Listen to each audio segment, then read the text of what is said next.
Akame Got Killed, episode 22, Kill the Little Sister. Definitely a fun episode. I think this was probably my favorite emotional reaction episode because we've, of course, had a ton of characters die and we've had emotional moments, and just like with this one, with mine, they're sad moments, but it's kind of just like not much is really said. I think the most came from probably the first death, and maybe I think mine had some pretty good reactions as well, but mostly it was like in the moment when it happened, and then after that, it's all fairly downplayed because it's like, man, we lost a really good friend. But I like the way they did this one with Akame because it wasn't just a friend, it was her sister who she protected for years and who she helped get into this crazy organization that unfortunately split them up. But then, we see in this episode they were brought back together at some point, and then after, a while of being together again, that's when Akame joined Night Raid, and that's basically when the whole vengeance started for Kurome. And I liked that idea. I thought it was pretty fun getting to see that. It was kind of funny seeing the flashback. I was like, oh, they had like, their own little group and stuff, and I was like, no wonder they made a prequel manga. I wonder, I haven't heard anything, but I think I'd like to see an anime version of the prequel as well. But if it was anything like this, I'm sure they cut a ton of stuff out of that. But I thought it was cool. It was fun seeing the flashback. The animation on the fight was really awesome. It's probably my favorite animation for any of the fights because I love seeing, like, blade swings, and of course, blades don't really bend. So, it's nice seeing that sort of loose animation style and stuff. And it was a very, face-to-face battle, and they were, fairly even and stuff, even though Kurome used her abilities a little bit, which ended super fast when, like, a random, danger beast comes out of nowhere. And they just destroy that like it was nothing. It's like, oh, cut this little thing, mask opens up, split down the middle, who gives a crap. But I liked that idea. It was fun watching them fight, and then it's like, alright, let's team up, take this thing down. And then Kurome's like, we really were, a great team, and then they fight again, and then here comes Wave, and then Tatsumi comes in as well and takes him out of it. Like, I want them to stop too, but sometimes you just have to let people do what they need to do in order to move on. And it was a cool little moment. It's just, that was a nice little thing they had. And then, of course, he leaves, and he asked a question that I really loved. And I had to watch this in Japanese because I still haven't gotten back home yet. So I watched, like, the original version. I finally saw, like, the full opening, which is so amazing compared to the Toonami version we get. But, he asked the question, like, why are we fighting, basically? And I was hoping that they would give a different answer, because at least in the Japanese version, so glad that's turning on now. And at least in the Japanese version, Akame basically says, like, she talks about people dying, and it's like, that's, if you don't feel like you can handle people dying, then don't do it. That was basically the gist of what she said. And I was like, they really missed a great opportunity to be like, we're doing this because all of these people that you think you're good are actually very, very corrupt. And that easily could have turned Wave, but now I'm thinking he's probably just going to die in the next episode or something. I was like, this is the moment where they can convince this guy to not end up being a dead guy by the end of this series, where I think there are only like 3 episodes left. So I was a little disappointed by that. I was like, this is the perfect opportunity. I was just waiting for this to happen for Wave. And he finally asked the question, and it's just like, basically, I'm definitely paraphrasing, but it ultimately came down to, if you're not ready to watch people die, then don't fight. It's like, what? That also didn't even answer the question, really. Once again, they probably changed the dialogue, I'm sure, but his specific question was, why are we fighting each other? And she gave this stuff about, like, if you're not prepared, if you don't want to battle, then don't raise a weapon and stuff. I'm like, that what? Like, why is she answering it that way? So I was a little disappointed in that, but it was a really fun episode. It was definitely nice to see Akame and Kurome finally go at each other, and we had the reflective moments of the characters where we have Najinda reflecting on losing Susanoo. Um, Not so much, love it, which I guess they did in the last episode. It is always sort of a 1 episode thing. When the person dies, they're mourned for that little bit in the next episode, and then, we had 2 in a row in this, possibly 3, because we still don't technically know what happened with Susanoo, so we'll have to wait and see. But, Najida has her moment. Of course, Tatsumi has his moment with like Mind's Cloth. And I like that. I like that idea. And Najida brings up a great point, and I mentioned this before, about her not dying. Like, she just felt a little weak. So maybe he did, try to let her go, and he wasn't doing his mission.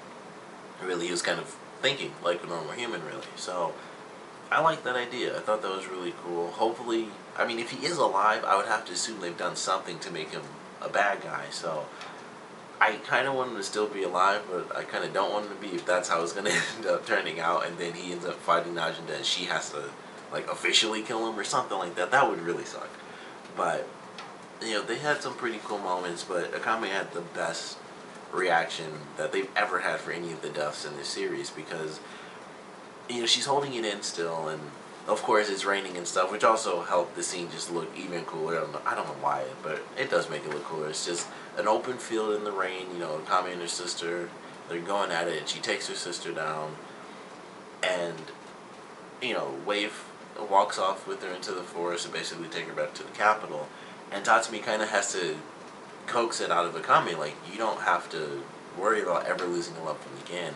And then she just screams, and I love that. I thought that was a great reaction because, like I said, it's just been like really close friends and stuff, and they are like family, but this really was family, and they were not only torn apart for a long time because of the assassination squads that they were in, and this weird organization and everything, but they were torn apart just by the rule of the land and just all the craziness that happened and what Akame saw that Kurome didn't. And I like that idea, and that ultimately led to her having to kill her younger sister. And I just love the reaction that they had for her character. And then that leads to the final scene, which was really crazy, where now we're going to get this crazy thing. Honestly, when I first saw it, with like some of the points and stuff, all I could think of was like the T-Rex from Power Rangers, like Tommy when he was the Green Ranger and he had like the green and black Megazord. That's what that looked like to me. I have no idea why, but it was like just these points and stuff. And I remember there's something on the Megazord. It would have like a center eye or something like that. I don't know, they probably didn't, but that's all I could see. I was like, it looks like he just has Tommy's Megazord from when he was Green Ranger. But I saw the preview for the next episode because, like I said, I saw the Japanese version, so I got to see everything. And it doesn't look like that. It doesn't look like a Megazord, which would be awesome if they did that.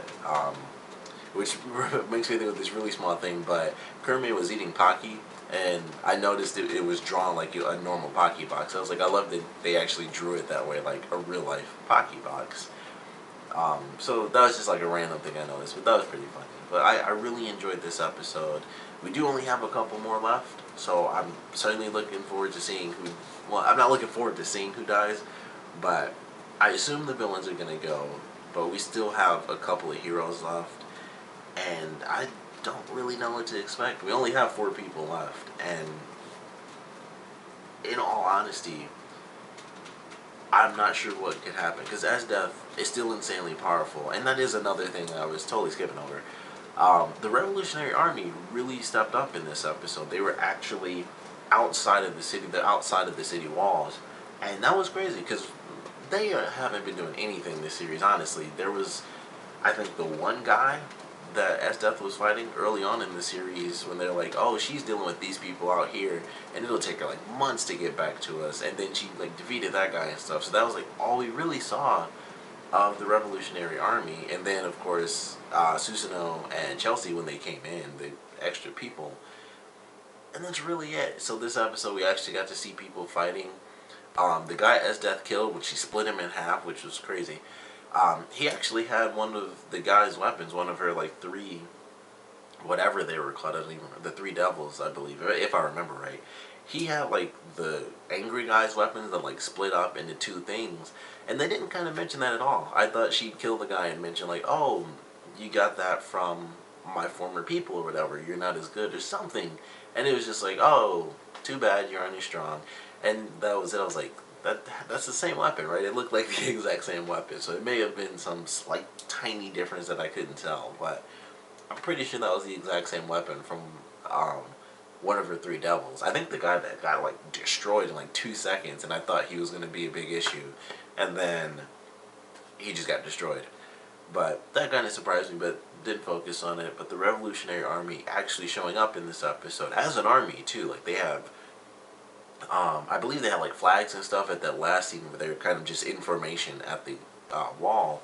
I love that scene. I was like, that's really cool because we don't see that in this show. We're nearing the end. I'm glad that we at least got some glimpses of them, even if it was mostly as Death kind of like chopping people to pieces, and that was pretty much it.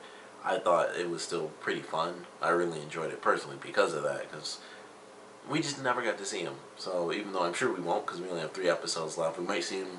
Well, actually, we might see him a lot in the next episode if that thing, with whatever the Imperial Arms is that the Emperor's going to use, we probably will see a lot of people get wiped out.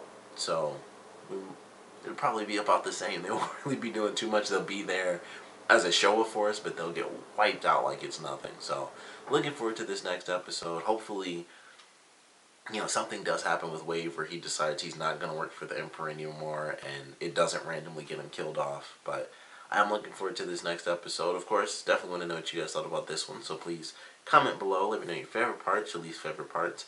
And what do you think about Akame and Kurome's battle, as well as their backstory and how they were separated and reunited, and just everything that happened in this finale? Was it everything you wanted it to be? Do you wish we got a little more?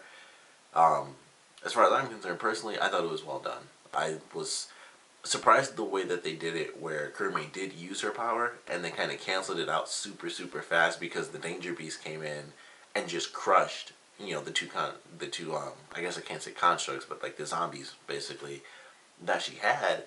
First guy gets crushed, saving her life, and then, like, the cowgirl, he just, like, squells her to death, and it was nothing. And then they just fall like normal, and that was pretty much it. So I was surprised that they did it that way. I thought she wasn't going to use her ability at all, and they were just going to, fight it out in general. And then she summoned like a bunch of other random people, and Akame just went through them. They were like cool little stylistic scene, and it was like, well, they aren't going to cut it. And then that was it, and they were just gone. So I certainly enjoyed the fact that most of their battle, at least, was just 2 people with katanas just fighting each other, using their skills and dodging and spinning and stuff. That was my favorite part, just seeing them up close, trying to cut each other. So very fun. Of course, the dramatic final slash, I can't say slash now, but that's what it was. With Kurome trying to, cut Akame, and Akame just, excuse me, just piercing right through her sister. It was a nice ending moment. They also kind of surprised me a little bit with that, because they didn't do like the ending thing where the person gets stabbed and then they say like their final words or whatever. Even in the slow motion, she was dying and she was like closing her eyes because she was already dead. And I like that they did it that way. Like, she just dies kind of with this smile on her face, but it wasn't like, the dramatic final where like, I love you, and then they just pass out and die or something. She was dead, and that was all there was to it. So I actually like that idea, because you never see that in TV. It's always like those final couple of seconds, and we've even seen that in the show when people got hit with the curse. But I guess you can kind of add the curse to the fact that she got stabbed in the heart, plus the fact that she was already dying in general. So it's like, no, instantaneous, she's done for. None of the extra couple of seconds or any of that. She was done. So I like that was actually very realistic, because you get stabbed through the heart, you're done. But in a lot of shows, when they have basically people with superpowers, in a sense, you can have those couple of seconds where, for whatever reason, they get stabbed straight through the heart, and it's like, a full sentence or something, a couple of sentences, and then it's just like, I'm dead. So, like that they didn't do that. Very minor thing, of course, but like I said, I definitely want to know what you guys thought about this episode, so please comment below, let me know, and thanks for watching.